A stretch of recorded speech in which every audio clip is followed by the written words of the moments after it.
బుద్ధిహీనుని ఘనపరచువాడు వడిసెలలోని రాయి కదలకుండా కట్టువానితో సమానుడు. వడిసెల్లో రాయి ఎందుకు పెడతారు?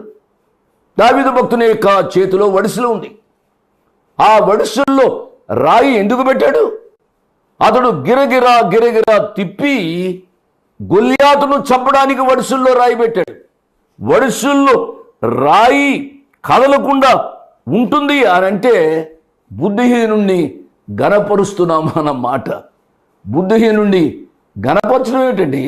బుద్ధిహీనుడే మూర్ఖుడు, మూర్ఖుడే బుద్ధిహీనుడు. బుద్ధిహీనుణ్ణి ఎన్నడూ గొప్ప చేయవద్దు అని ప్రభు పక్షిగా నేను మనవి చేస్తూ ఉన్నాను. ఈ అనుమానం ఎంత భయంకరమైనదంటే విశ్వాసాన్ని, కుటుంబాన్ని, అతి ముఖ్యంగా మనల్ని మనం కూడా నాశనం చేసుకునే విధంగా ఉంటుంది. ఎందుకు అనంటే ఒకటి